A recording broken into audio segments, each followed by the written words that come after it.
The enhanced Habagat, or that monsoonal flow, has continued to bring flooding to the Philippines. Look at these images coming out of the NCR and the Manila area, traffic backups, water level rising in some of these urban areas, and that's really backup from sewage and just dry runoff because there's just been so much rain in such a short period of time, and even a lot of these rivers overflowing in the area. It is that classic enhanced Habagat, that monsoonal flow. One started up from, well, Typhoon also known as Christine, which is now moving onshore into northern areas of Vietnam. We have a new monsoonal gyre developing towards the north and east of the Philippines, which is going to continue that enhanced monsoonal flow, especially from Manila north as we go ahead through the rest of the week. And yes, a new storm developing just towards the east of Guam, which could very well continue to turn on this enhanced monsoonal setup. And I'm telling you, this is just one after another, and that's why it's called an enhanced, a bit of a conveyor belt. Now, Witva is a tropical storm now moving onshore in the northern Vietnam, bringing some heavy rainfall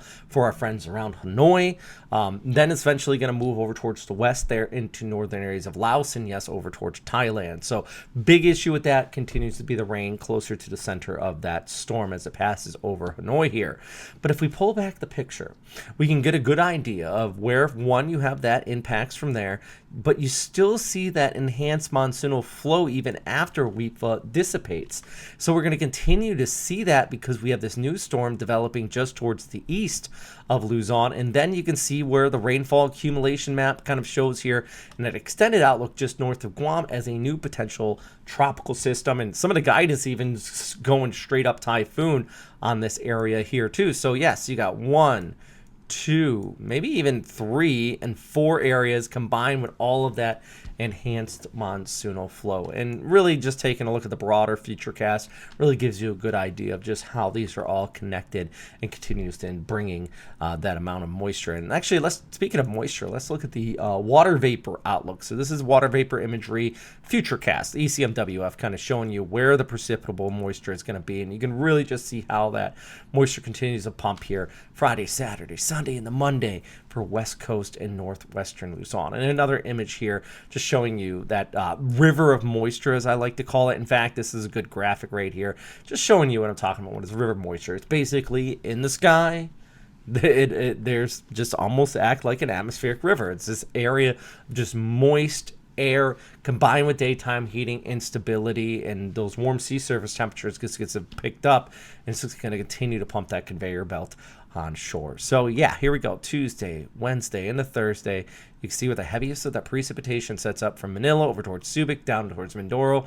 And next Sunday, I mean, this is just still more 500 millimeters potentially over the upcoming week. Now, for our surfers, west coast of, I mean, if you like those long period swells for the Philippines and even the east coast of Taiwan, you're going to be happy with this outlook. Look at that, just inflow continuing to wrap around and kick on shore with that outlook. But do remember, it's not always going to be sunny.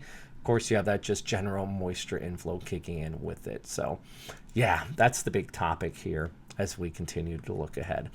I forgot to show this graphic. I should have wrote it at the top. You know what? I'm going to edit it in at the beginning, but now I'm popping it up. So this is a good look at how much rain has fell in the Philippines. Look at that. La Mesa Dam, 350 millimeters. Science Garden, that is where the head of Pagasa is. 215 millimeters in the course of just 24 hours. Talk about some just absolutely devastating heavy rainfall out here. And I point that out now because as we look ahead, there is obviously much more rain in our forecast, and unfortunately, more rain on top of what we've already seen with these already saturated grounds means the increased risk of things like mudslides, like river levels continuing to rise, sewage continuing to back up, people always playing in the waters and saying, I've seen some people more fun in the Philippines. It's oldest time I've seen people doing this. I'm telling you, I've been covering it for a long time. I've seen it all. But I've also seen people going in those floodwaters and then having to cover the stories about their legs getting lacerated because of sharp metal and things like that. So just be smart. I'm not going to steal your fun here. I'm just the annoying white guy, talking about being out of the floodwaters, but I have covered that. So just make sure you're being smart about it if you're going to go out there and or rummage around in any flooding conditions anywhere. Anyways, off my soapbox for the time period. I do want to say big shout out and thank you to everybody on our Patreon who continues to support this channel. I know y'all got suggestions. One of them is a proper surf forecast, and it's something I've been looking into and trying to figure out the best way for me to do it without it taking up too much time, unless there's some surf resorts that want to pay the on our Patreon. I think it's there is a fee where you can get your own forecast on the daily, and if you guys, anybody wants something like that, check it out, shoot me a message, and I'd love to hear from you. Anyways, as always, thanks for watching, and number one thing, of course, my friends, please stay safe out there.